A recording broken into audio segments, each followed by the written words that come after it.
నమస్కారం. తీర్థయాత్ర కార్యక్రమానికి స్వాగతం. శివానుగ్రహేణ జ్ఞానప్రాప్తి అని శివపురాణం చెబుతోంది. శివుని కరుణ వల్ల జీవన యానానికి కావలసిన జ్ఞానం లభిస్తుందంటారు. రూపం లేని పరమాత్మ తన రూపాన్ని తానే సృష్టించుకుని ప్రకృతి స్వరూపునిగా లింగాకృతిలో ఆవిర్భవించాడు. అలాంటి నీలకంఠుడు ప్రకృతిలో మమేకమవుతూ నల్లమల అరణ్యంలో, పర్వత సానువుల్లో, జలపాతాల సమీపంలో, నదీ నదాల చెంత మల్లికార్జునుడిగా అవతరించాడు.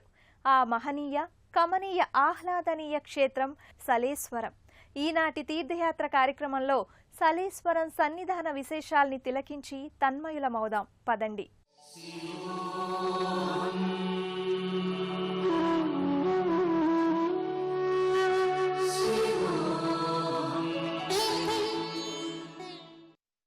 ఎవరి వల్ల ప్రకృతిలోని కొండలు, గుట్టలు, తరులు, గిరులు, ఝరులు, నదీనదాలు, లోయలు, వాగులు, వంకలు ఇలా ప్రాకృతిక హంగులన్నీ ఏర్పడ్డాయో అతణ్ణే భవుడు అంటారు. సమస్తాన్ని సృష్టించేవాడు, సర్వత్రా సర్వదా ఉండే ఈశ్వరుడే భవుడు. ముజ్జగాలకు భవుడే ప్రభువని అథర్వణ వేదం చెప్పింది. భవో దివో భవ ఈశే పృథివ్యా ఆపప్రవుర్వంతరిక్షం అని వేదం ఘోషిస్తోంది. అలాంటి ప్రకృతి స్వరూపుడైన పరమేశ్వరుడు ప్రకృతిలో మమేకమై ప్రకృతిలో ప్రకృతిగా ఆకృతి దాలుస్తాడు. అందుకే ఈశ్వరుని సన్నిధానాలన్నీ కొండకోనల్లో, పర్వత శిఖరాగ్రాలపై, నదీనదాల చెంత, కీకారణ్యంలో స్వయం వ్యక్తమై కొలువుదీరి ఉంటాయి. ఆ కోవలోనిదే ప్రాకృతిక సౌందర్య నిలయం, విలక్షణ ఈశ్వరధామం సలేశ్వరం. ఇది నల్లమల అటవీ ప్రాంతం. చుట్టూ కొండలు, గుట్టలతో కూడిన దట్టమైన అరణ్యం. ఈ అరణ్యం మధ్యలో మెలికలు తిరుగుతూ వంపులతో హొయలుపోయే రహదారి. ఈ రహదారి గుండా భక్తులు శ్రీశైల మల్లన్నను దర్శించుకోవడానికి ముందుకు సాగుతారు. ప్రస్తుతం మనం సలేశ్వరం అనే విలక్షణ శైవక్షేత్రాన్ని దర్శించుకోవడానికి ప్రయాణమయ్యాం. ఇలాంటి అరణ్యాల గుండా ప్రయాణించడం ఓ మరపురాని, మరువలేని అనుభూతి. హైదరాబాద్ నుంచే కాక రాష్ట్రంలోని వివిధ ప్రాంతాల నుండి రోడ్డు మార్గం ద్వారా సలేశ్వరాన్ని చేరుకోవచ్చు. సలేశ్వరం నుంచి శ్రీశైలం 60 కిలోమీటర్ల దూరంలో ఉంటుంది. ప్రధాన రహదారి నుంచి 16 కిలోమీటర్లు లోపలికి వెళ్తే సలేశ్వర క్షేత్రానికి చేరుకోవచ్చు. అయితే ఈ 16 కిలోమీటర్లలో 13 కిలోమీటర్ల దూరం మాత్రమే వాహనాలు వెళ్తాయి. మిగతా 3 కిలోమీటర్లు కాలినడకన వెళ్లాల్సిందే. దట్టమైన అరణ్యం, కొండలు, జలపాతాలు, వాగులు, లోయలు నిండిన ఈ ప్రదేశం గుండా నడుస్తూ ముందుకు సాగుతూ ఉంటే అదొక అనిర్వచనీయమైన అనుభూతి. ప్రకృతి ప్రేమికులు తప్పక దర్శించవలసిన ప్రదేశమిది. మల్లికార్జున స్వామి పేరుతో ఇక్కడ ఈశ్వరుడు కొలువుదీరి ఉన్నాడు. 2 కొండల నడుమ ఉన్న వాగు అంచు మీద నుంచి ఇరుకైన మార్గం ద్వారా అడుగులో అడుగు వేసుకుంటూ అతి జాగ్రత్తగా ఆలయ సమీపానికి చేరుకోవాల్సి ఉంటుంది. ఉవ్వెత్తున ఎగసిపడుతోన్న జలపాతం చూపరులని మంత్రముగ్ధుల్ని చేస్తుంది. కైలాసంలోని పరమేశ్వరుని జటాజూటం నుంచి గంగమ్మ అమాంతం దుముకుతున్నట్టుగా ఈ జలపాతం గోచరిస్తుంది.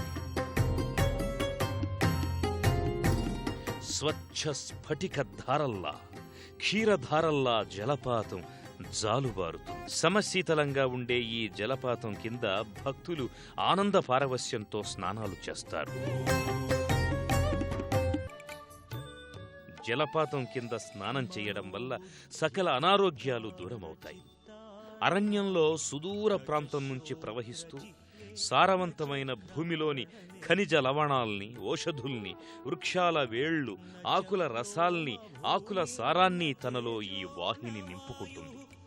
కొండ ప్రాంతానికి చేరుకుని తుళ్లిపడే జలపాతంగా రూపుదాలుస్తుంది. ఈ జలాల కింద స్నానం చేస్తే దీర్ఘరోగాలన్నీ మటుమాయమైపోతాయి.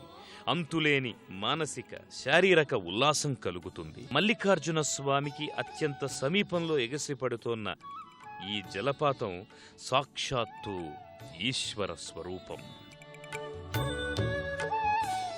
శివుడు అష్టమూర్తి స్వరూపుడు కాబట్టి సూర్యరూపంలో ఆరోగ్యాన్ని, పర్జన్య రూపంలో జలాన్ని, ఇంద్ర రూపంలో ఆహారాన్ని, దక్షిణామూర్తి రూపంలో సకల విద్యలను, ఈశ్వర రూపంలో ఐశ్వర్యాన్ని రుద్రుడు అనుగ్రహిస్తాడు.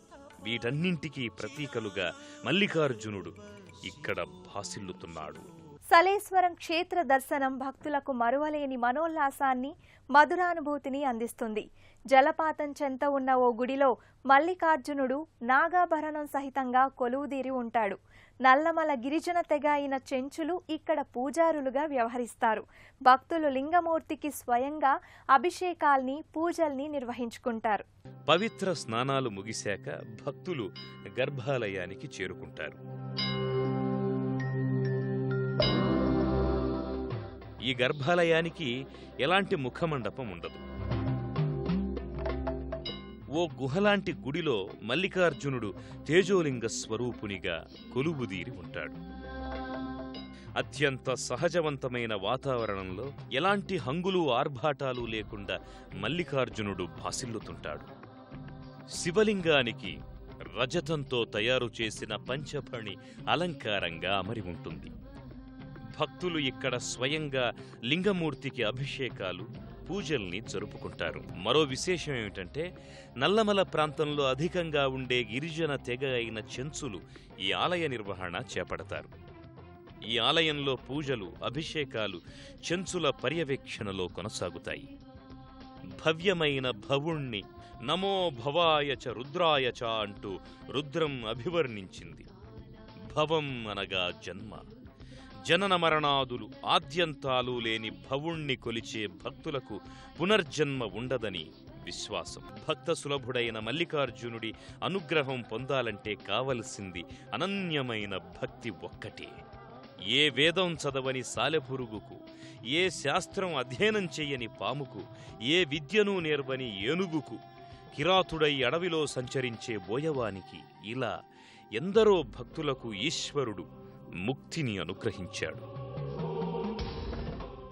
ఆ నేపథ్యంలోనే ఎలాంటి వేదాంగాలు, మంత్రాలు, అర్చనా సంప్రదాయాలు, ఆగమాలు, ఆడంబరాలతో ప్రమేయం లేని అతి సామాన్యులైన గిరిజనులైన చెంచులు సలేశ్వరం మల్లికార్జునుడికి పూజారులుగా వ్యవహరిస్తున్నారు.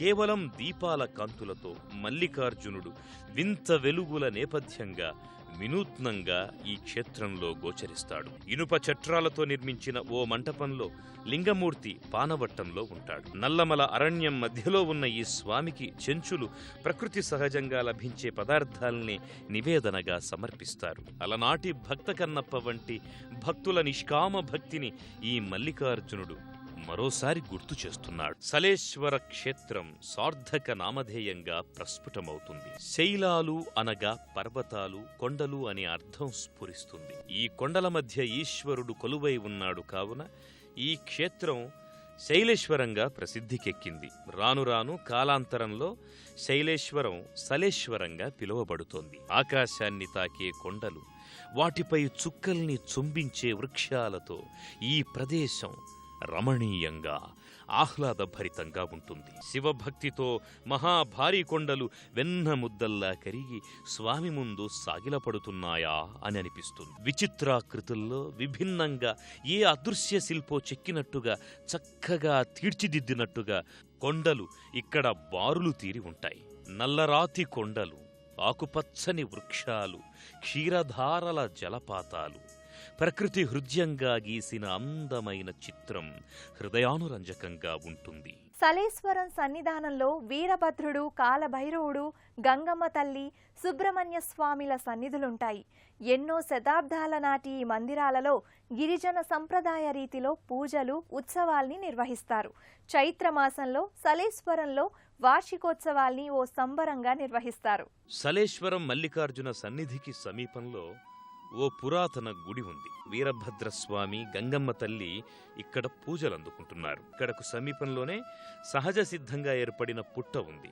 దీనిని సుబ్రహ్మణ్య సన్నిధిగా భక్తులు భావిస్తారు. పుట్టలో పాలు పోసి పుట్టకు రక్షాబంధనాలు కడతారు. ఇలా దారాలతో రక్షాబంధనాలు కట్టడం వల్ల స్వామి తమని సదా రక్షిస్తాడని భక్తుల ప్రగాఢ నమ్మకం. సలేశ్వరంలో ఉవ్వెత్తున ఎగిసిపడే జలపాతానికి ఓ ప్రత్యేకత ఉంది. ఇక్కడకు విచ్చేసిన జనబాహుల్యాన్ని బట్టి ఈ జలపాత ప్రవాహం ఉంటుంది. భక్తులు తక్కువ సంఖ్యలో ఉంటే తక్కువ ప్రవాహంతోనూ, అధిక సంఖ్యలో ఉంటే జోరుగా హోరెత్తుతూ ఎక్కువ ప్రవాహంతో ఈ జలపాతం కనువిందు చేస్తుంది. ప్రతి సంవత్సరం చైత్రశుద్ధ త్రయోదశి నుంచి చైత్ర బహుళ విదియ వరకు 5 రోజుల పాటు సలేశ్వరం మల్లికార్జున స్వామికి వార్షిక ఉత్సవాల్ని ఘనంగా నిర్వహిస్తారు. ఈ వార్షిక ఉత్సవాల సందర్భంలో మహబూబ్ నగర్, కర్నూల్, అనంతపురం, హైదరాబాద్ జిల్లా ప్రాంతాల నుంచే కాకుండా మిగతా జిల్లాల నుంచి కూడా భక్తులు అధిక సంఖ్యలో ఇక్కడకు విచ్చేస్తారు. చైత్రశుద్ధ పౌర్ణమి నాడు అర్ధరాత్రి వెండి వెలుగుల పున్నమి కాంతి గర్భాలయంలో ఉన్న మల్లికార్జునిపై ప్రసరిస్తుందని ప్రతీతి. సంవత్సరంలో ఈ ఒక్కరోజు మాత్రమే లింగమూర్తిపై వెన్నెల కాంతి విరజిమ్ముతుంది అంటారు.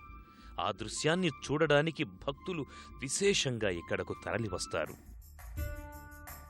నల్లమల అభయారణ్య ప్రాంతంలో ఉన్న సలేశ్వర సన్నిధికి సమీపంలోనే వన్యప్రాణులు సంచరిస్తూ భక్తులకు కనువిందు చేస్తాయి. ఇది టైగర్ జోన్ కూడా. అందుకే మిగతా రోజుల్లో భక్తుల్ని ఈ ప్రాంతానికి అంతగా అనుమతించరు. సలేశ్వర క్షేత్ర సందర్శనం వల్ల ఆధ్యాత్మికానందంతో పాటు మానసిక ఉల్లాసం కూడా సిద్ధిస్తుంది. తీర్థయాత్రతో పాటు వినోద విహారం చేసిన మధురానుభూతి భక్తులకు సొంతమవుతుంది. క్షేత్ర సందర్శనం భక్తులకు ఎన్నో మధురమైన అనుభూతుల్ని అందిస్తుంది. శివ సందర్శన భాగ్యంతో పాటు ప్రకృతి ఒడిలో ఆదమరచి హాయిగా సేద తీరిన అనుభవం భక్తులకు సొంతమవుతుంది.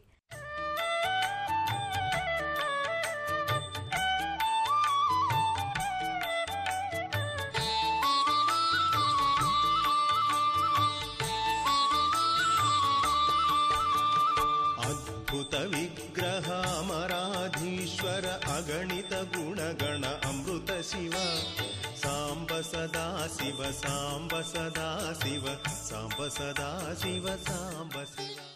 భక్తులు ఇక్కడకు సమీపంలోని మల్లెల తీర్థం దివ్యక్షేత్రానికి చేరుకుంటారు. మనోహరమైన ప్రకృతి అందాల నడుమ అలరారుతున్న ఈ దివ్యక్షేత్రంలో మహాదేవుడు నిత్య పూజలందుకుంటున్నాడు. మన్ననూరు నుంచి 50 కిలోమీటర్ల దూరంలో మల్లెల తీర్థం అలరారుతోంది. అబ్బురపరిచే లోయలు, కొండకోనలు, ప్రకృతి సౌందర్యం ముగ్ధ మనోహరంగా కానవస్తుంది. ఇది లోయ ప్రాంతం. మల్లెల తీర్థం 400 అడుగుల లోతులో ఉంటుంది. పైనుంచి అనగా 100 లేదా 150 అడుగుల నుంచి నీరు కిందకు జాలువారుతూ ఉంటుంది. ఈ క్షేత్రంలో భక్తులే స్వయంగా స్వామివారికి పూజాది కార్యక్రమాలు చేసుకుని తరిస్తారు. ప్రత్యేకంగా ఇక్కడ స్వామివారికి ప్రధానార్చకులంటూ ఎవ్వరూ లేరు. ప్రతి సంవత్సరం ఇక్కడ ఏకాదశికి, శివరాత్రికి విశేష పూజలు, అర్చనలు జరుగుతాయి. ఈ మల్లెల తీర్థం ప్రశాంతమైన వాతావరణంలో అలరారుతుండటం వల్ల ఇక్కడ మునులు తపస్సు చేసుకునేవారు. మునులు తపస్సు చేయడం వల్ల ఈ ప్రదేశానికి మల్లెల తీర్థం అని పేరొచ్చింది అని కథనం. ఈ మల్లెల తీర్థం పర్యాటక కేంద్రంగా ప్రసిద్ధి చెందింది. సుదూర ప్రాంతాల నుండి పర్యాటకులు వచ్చి ఈ మల్లెల తీర్థాన్ని దర్శించుకుని అవ్యక్తమైన ఆనందానుభూతికి లోనవుతారు. మనస్సును మహేశ్వరునిపై మళ్లించడమే సమస్త సాధనల పరమలక్ష్యం. ఆ లక్ష్య సిద్ధిని సాధించాలంటే మనసు నిర్మలంగా, ప్రశాంతంగా ఉండాలి. అటు మానసిక శాంతిని, ఇటు ఆధ్యాత్మిక అనురక్తిని అందించడంలో సలేశ్వర క్షేత్రం విశిష్టత అనిర్వచనీయం. విహారాన్ని, విశిష్ట క్షేత్ర సందర్శనాన్ని చేసిన అనుభూతి ఈ సలేశ్వర సన్నిధిని తిలకించడం వల్ల లభిస్తుంది.